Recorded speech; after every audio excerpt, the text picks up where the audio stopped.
The career of Michael Bolton has spanned several decades, including his role as a lead singer in the 70s, to his breakthrough as a solo artist in the mid to late 80s, and into soft rock territory of the 90s, and even taking on opera.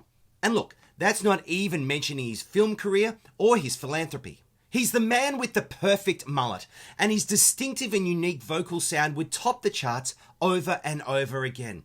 Look, some would deride him, but others would be completely inspired by him. If this is your first time checking out the channel, welcome, and if you're returning, welcome back. It's great to have you here, and thanks for just checking out this video and the channel. Michael Bolton's longevity and success is without doubt, but it's not without a fight. Further, he's also had a hand in writing some hit songs for other artists, notably Kiss, Cher, Barbra Streisand, Laura Branigan, and more. So it shouldn't come as a surprise that there are some excellent B-sides tucked away in Bolton's back catalogue. And that's covering more than 25 releases in over 4 decades of music. Well, let's get into it. It's time to get your croon on as we get into this episode of Should Have Been on the Album. Should have been on the album. Michael Bolton was born Michael Bolton on February 26, 1953, in New Haven, Connecticut. He was interested in music from early on, and by the time he turned 12, he was playing guitar, saxophone, and writing his own songs. His early career featured signings with Epic Records with The Nomads, and a 2-album deal with RCA as a soloist. However, those early forays didn't yield much success. In the late 1970s, Bolton stepped up as the lead singer of Blackjack, a hard rock group who also boasted Bruce Kulick, later of Kiss fame, as their lead guitarist. 2 albums were unable to break through, so Bolton signed to Columbia and changed his name slightly, releasing 2 more underrated albums. Some would say those early albums, his 1983 self-titled release and 1985's Everybody's Crazy, are underrated hard rock classics. But no one could expect what was going to come next. 1987 heralded a radical change in his musical approach with The Hunger, softening the edges of his sound and embracing a more romantic content that would become associated with his name. This choice was game-changing for his career, with hit singles such as That's What Love Is All About, Walk Away, and a cover of Otis Redding's classic Sittin' on the Dock of the Bay. The 1989 release of the single How Am I Supposed to Live Without You was one of Bolton's pivotal moments.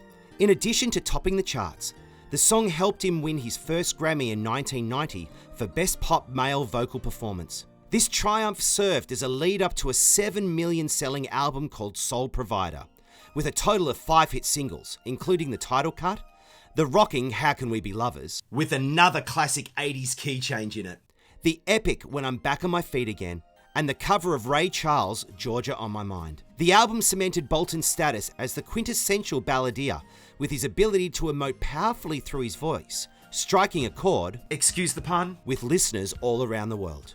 Bolton navigated the changing musical trends, stepping into the 90s with more hit albums, including Time, Love and Tenderness, and the more pop and R&B infused The One Thing, which featured the hit Said I Loved You, But I Lied.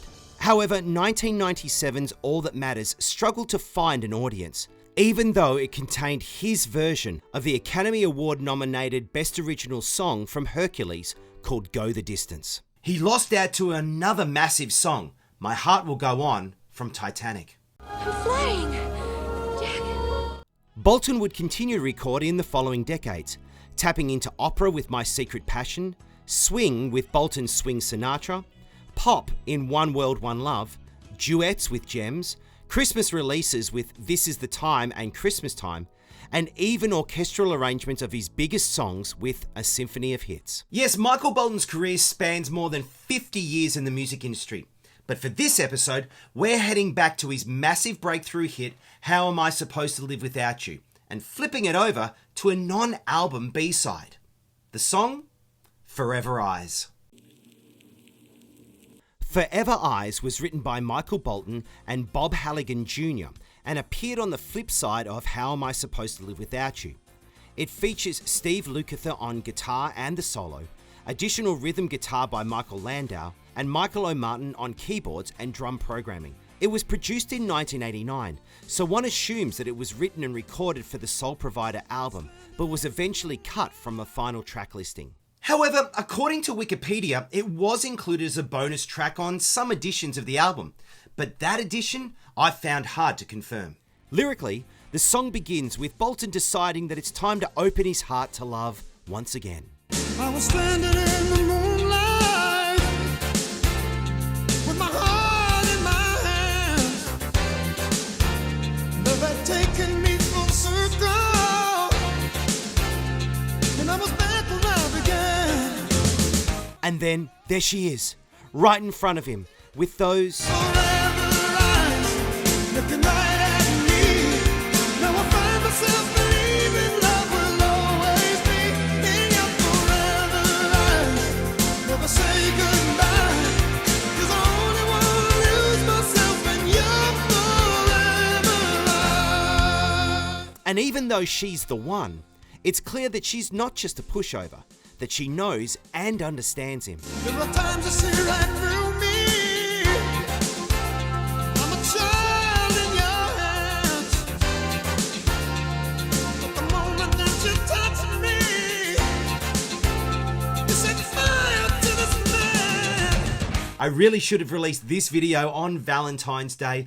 The song is just so damn romantic. Musically, it's all 80s. A fantastic arrangement to be sure. And the epic guitar solo by Steve Lukather takes the song to a completely different level.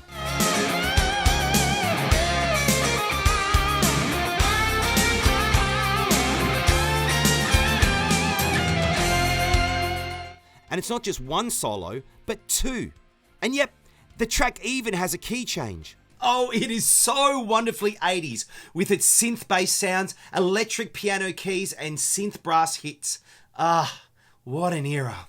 What's also interesting about the song is that there are quite a few cover versions of it on YouTube, especially with those who are playing that awesome guitar solo. Further, people seem to really like this song, and there's a sense of heart connection to it. I mean, this is Michael Bolton that we're talking about. So it does beg the question, did the song deserve to be on the album? And if so, where? When half of the album is hits, it's going to be a tough call to find a spot for Forever Eyes, but let's see if there's room. The only non-single song on side 1 is It's Only My Heart, and after a relatively gentle entry into the album, it's a welcome upbeat number and a great track. Side 2 opens with the excellent You Wouldn't Know Love, a Michael Bolton and Diane Warren penned number. It's a fantastic song and opens side 2 with a bang. Though, I have to say, I do like the Cher version better. So that just leaves us with the last 3 songs. From Now On, Love Cuts Deep, and Stand Up for Love.